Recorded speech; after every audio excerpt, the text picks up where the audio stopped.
Hey everyone, so today we're going to show you how to make a 3D e-cover from scratch. So we're going to include making your own cover page as well, and this is in Photoshop. So if you don't have Photoshop, you might have to play around with your own image designer, but this is what I'm going to show you. So we're going to make a cover photo kind of like this, but you can do really any shape or dimensions or sizes that you want. And I'm using an 8.5 by 11 stencil just because then I can put that into my Word document and turn that PDF into your ebook that you can sell via your 3D image. So what we're going to do is I'm going to start with my image, which is going to be me standing. And so here's the original photo. And what I'm going to do is I'm going to use this tool, which is the Quick Select tool. I'm going to Command plus or just zoom in on the image so that I can get a good sense of where I'm highlighting. So basically you take the cursor and depending on what size you're at, so this is 0.5 which is really small, you can make the capture size the size that you want. So if you drag over the image, just a second, just going to select mine. So I'm going to deselect by Command D. If you select over the image, it's basically going to highlight what is of different color contrast. So it may not know exactly what you want, but basically you go over each of the areas by just clicking with your cursor. If for some reason, say this spot it included between my elbow and my body, I can click Option and go over that area and it'll deselect that area. Or you can use these tools up here. So plus is including, minus is taking away. From there you can refine the edges. So you just click Refine button and it'll smooth everything out and take it away from the background. So now you have your stenciled body. And so from here you can highlight it. You can try different colors. You can see what it'll look like. And you see that there's like a little spot that I missed here, but we'll just continue on with it. So you can play around and see what it'll look like on different levels, on different mediums. And when you're happy with it, you just click OK. There's different things that you can do. I wouldn't really play around too much. You can increase the radius so that it hugs a little bit closer to the body in case you didn't pick up everything exactly. And you can smooth it out, feather out the edges so it looks like it's glowing a little bit, increase the contrast of the outlines, and you can also change a bit of the color scheme going on. I usually save as a new layer just so that it doesn't replace the old one in case you need to make changes or make corrections. And then once you're done, you just click OK. So from here what you can do is you can copy this picture either by doing that selection tool again and highlighting all the parts of the body that you want, and then from here you can literally Command or Control C or do the old school style edit copy, and then what you want to paste it into is your new document. So if say this document wasn't a 8.5 by 11, you could always stretch the image or you can just put it into a new file. So let's start from the beginning. New. So this is in pixels. What we want to change it to is inches, and 8.5 by 11. Alright, and just keep it, make sure the mode is on color, RGB color, and click OK. And you can obviously change the titles and all that to what you want. So let's zoom out a little bit, and now we're going to place our image. So Control V or Command V, or you can again place it through the edit tool and just paste. So here let's take our cursor button and we're going to click on the image and just bring it down to the right size that you want. Oops. And so notice what I did was I dragged it and I didn't hold Shift, which means it distorted the image size. So I'm going to Command Z, which reverses the last function that you did. Oh, it only reverses by one and I clicked too many buttons. So let's go back to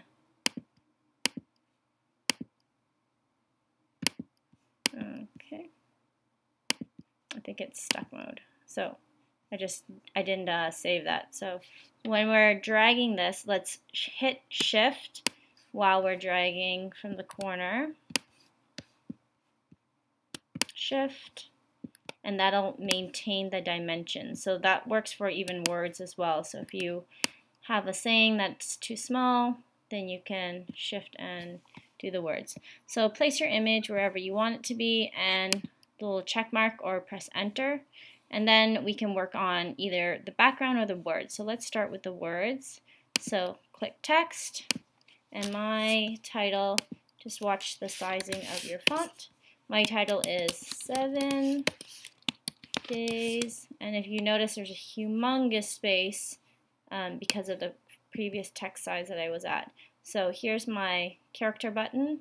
I'm going to click on that and I can change the size. So because my font is 50 points, let's do it 50 or 55, something like that, just to get it in proportionate size. So 7 days, 2, and then sexy. And so what we can do is from here we can move it around, or we can also change the size if we use our cursor button. And what we would want to do is change some of the fonts. So I'm not going to do this with you, but basically come back and you can, once you have your text highlighted, you can go ahead and choose whatever fonts you want for each and all the different colors. Bold, italic, whatever it is, and change your color font to the scheme that you want. So when we come back, I'll show you exactly what that looks like. And actually, I'm just going to flip to my other one and just fast forward a bunch of these steps. So here's my image. I'm going to zoom out. I'm going to add in some of my text.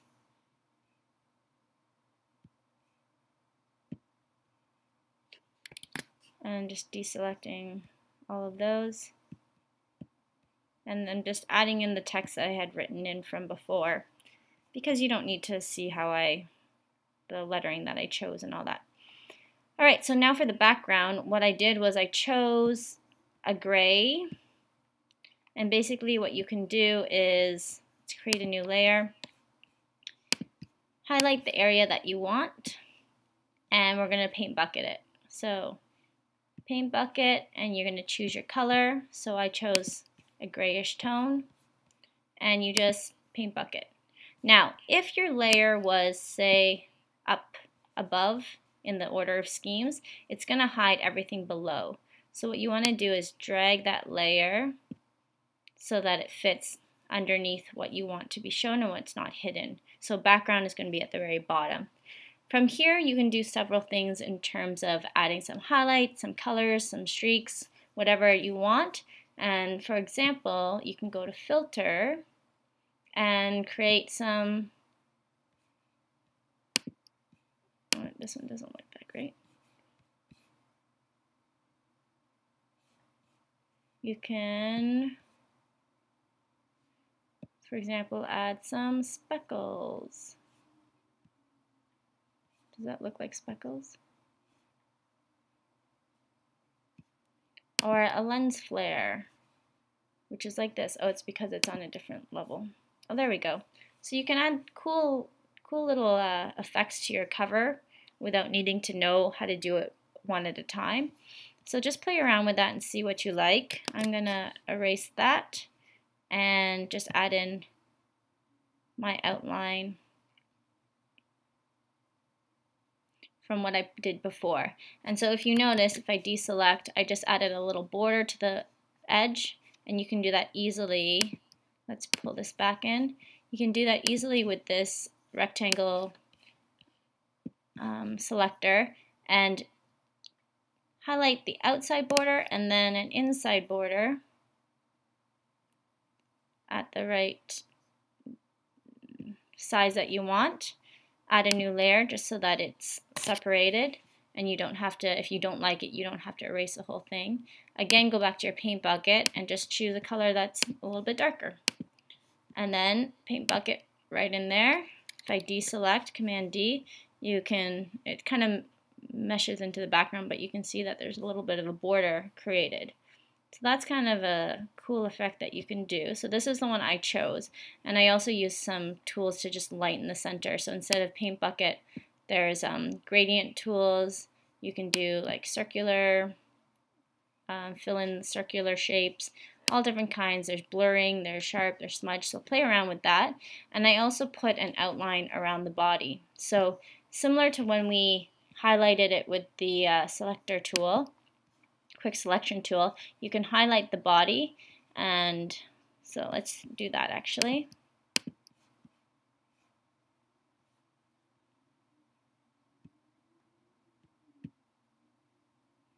Let's see. I think I did it already on one of the layers, so it's showing up. Yeah, so I already did it on this layer, that's why it's showing up, but the outer glow. So I'll just take you through the steps. So highlight the image that you want to select. It picks up the body based on the colors. Okay, so this is highlighted. Now what you're going to do is go to your half moon shape, and what you can do is you can change the background colors. Actually, sorry, it's the FX tool. FX, and then you can go inner glow, outer glow, drop shadow, gradient color, whatever. You can do different effects. So I chose outer glow, and then what you can do is show how sharp it will be, how wide the noise and intensity is. You can choose the color, so you can do a yellow hue, you can do whatever hue that you want, and then you can just play around with the different effects. You can do inner glow, shadows, stroke has a really strong outside layer, and that's good for words and things. And if you notice, that's how I made there is a little bit of gloss on the word sexy, and so I use some of these highlighting options on the function tool. So let's cancel that, and we'll just keep it as is. So I'm deselecting Command D, and so this is kind of the outline, and then I just added, which one is it? Well, I guess I added the effect of the light coming through on another one. So this is your basic cover that I've created. It has the title, a subtitle, my name, and an image that kind of represents what I'm going for with my ebook. Now from here, in order to paste it onto, say, a book that's angled like this, I'll show you by putting it on top of this. So let's take our image, take our rectangular tool, highlight the whole image, Command C, which is to cut it, and let's go into our ebook and Command V. Oops, I didn't pull it from the last time. Oh, what I need to do is copy merged. So because this is a PDF, a Photoshop file, you want to make sure you copy all of it. So right now what it did is it copied the one that's highlighted instead of copy merge. So you want the entire image to be copied. Let's throw it on here, Command V. So you can see it's in a really large format. So you take your cursor, remember, drag holding the Shift key to make it smaller.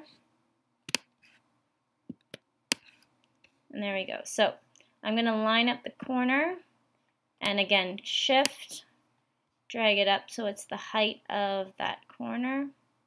You can do either corner. I'm just starting from the left-hand side. So line it up so that it's sitting over top of your ebook.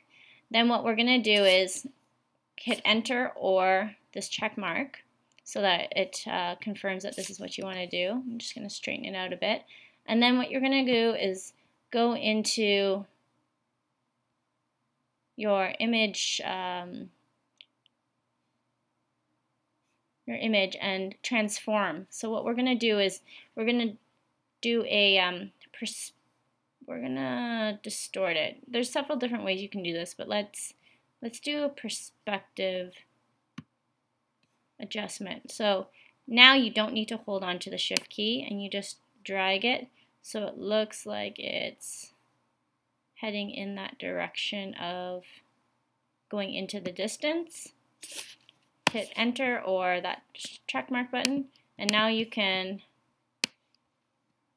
pull it back.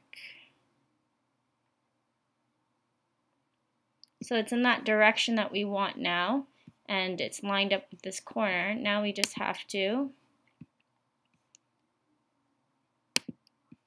do a little bit of screwing around so that it fits with the corners. This is definitely not the only way you can do it. I am by no means a professional when it comes to Photoshop, but this is how I did it and how I learned it on my own. So there you go. So that's how you kind of make it into a 3D shape. Basically, I use a stencil already of a book or another object, and I just paste it over top.